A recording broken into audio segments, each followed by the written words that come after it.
santé, sécurité, hygiène et environnement. Dans une bonne exploitation minière, il faut toujours faire attention à la santé, l'hygiène et la sécurité. Ceci est important car l'activité peut être dangereuse. Chaque opérateur, coopérative et agent technique doivent veiller à ce que ces bonnes pratiques soient pratiquées. Attention, plusieurs pratiques sont même exigées par la loi et peuvent créer des sanctions si vous ne les appliquez pas. D'abord, il ne faut pas faire des puits et galeries pour extraire le gravier. Il faut toujours des panneaux ouverts. Des puits et galeries sont souvent faits car ça prend moins de temps et l'argent que les panneaux. Mais ils sont mauvais parce que ça peut s'effondrer et vous tuer. En plus, les tunnels ne sont pas efficaces. Vous allez creuser par-ci, par-là et prendre du gravier, mais vous allez forcément laisser des zones avec du bon gravier car vous ne voulez pas que ça tombe. Mais en le faisant, vous perdez de l'argent. Il vaut mieux utiliser les bonnes pratiques et sortir en vie et avec plus de bons graviers. Vous n'êtes pas là pour vous débrouiller, vous êtes là pour être un exploitant minier professionnel. Ensuite, il ne faut pas laisser des enfants de moins de 18 ans venir sur un chantier minier. Ceci est illégal et est sanctionné par la loi. La loi définit un enfant comme une personne âgée de moins de 18 ans. Et la place pour les enfants, c'est à l'école. En plus, ce travail est dangereux et vous ne voulez pas mettre vos enfants en danger. Chacun doit être responsable pour interdire des enfants sur des chantiers.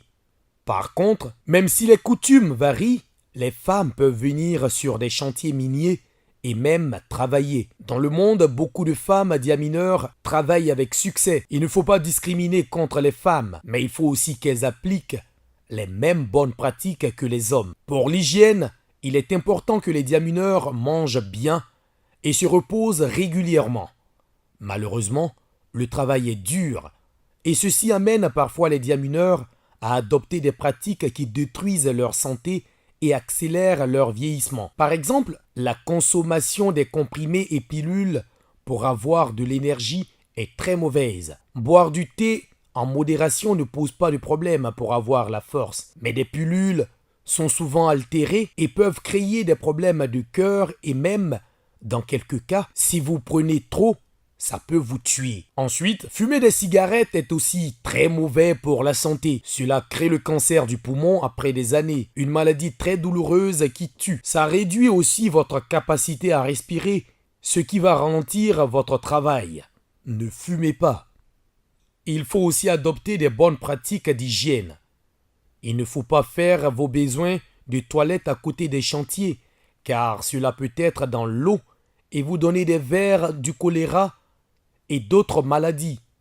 Et il ne faut pas laver le gravier dans des eaux trop sales, car il peut avoir des maladies de peau ou des parasites qui entrent dans le corps comme la bilharziose. C'est pour ça que des machines de lavage sont bonnes, car cela évite que les gens s'arrêtent dans l'eau sale. En résumé, pour une bonne santé, hygiène et sécurité, chacun doit prendre ses responsabilités. Il faut manger bien, se reposer quand il fait trop chaud. Les surveillants doivent avoir des kits de premier secours au cas où quelqu'un se blesse. Les panneaux ne doivent jamais dépasser les 15 mètres et il ne faut jamais faire des puits et galeries. Ne pas prendre des drogues et consommer avec modération du thé et d'autres excitants. Comme ça, vous allez avoir longue vie et beaucoup d'argent. Car si à cause de l'argent on doit mourir, si on meurt, on ne peut plus bénéficier de l'argent. Le dernier sujet dans les bonnes pratiques est la gestion environnementale. Savez-vous que le code minier exige que même des petits exploitants fassent attention à l'environnement? Ceci est très important car quand vous faites des mauvaises pratiques, vous détruisez les terres pour les enfants de demain. Et vous pouvez même créer des problèmes pour des gens aujourd'hui.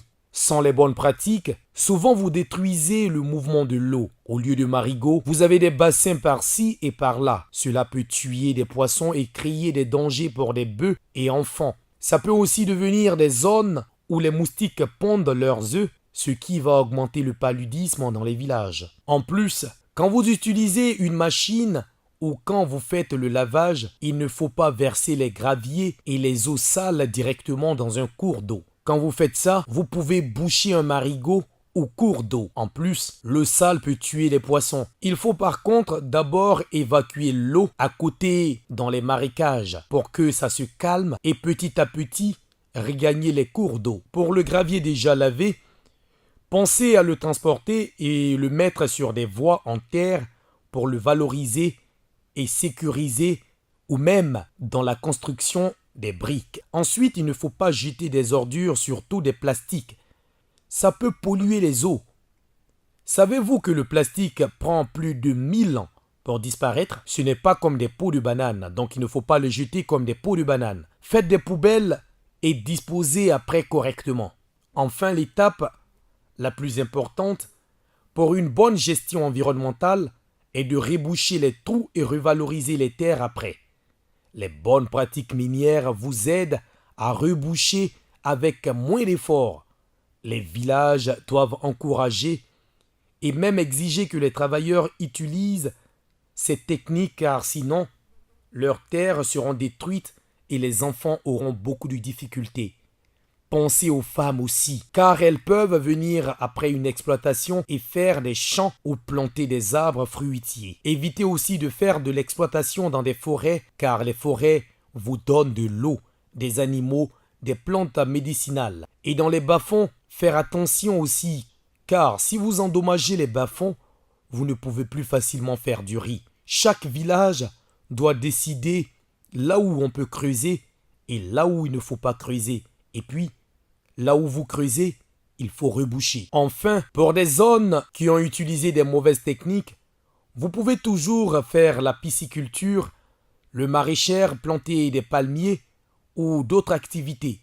Mais c'est toujours mieux de faire des bonnes pratiques pendant l'exploitation que de reboucher après quand ça devient dur et coûteux. Si chacun prend ses responsabilités, non pas seulement vous allez gagner plus et avoir longue vie, mais vos enfants vont aussi pouvoir gagner et avoir longue vie. Et c'est ce que nous souhaitons tous.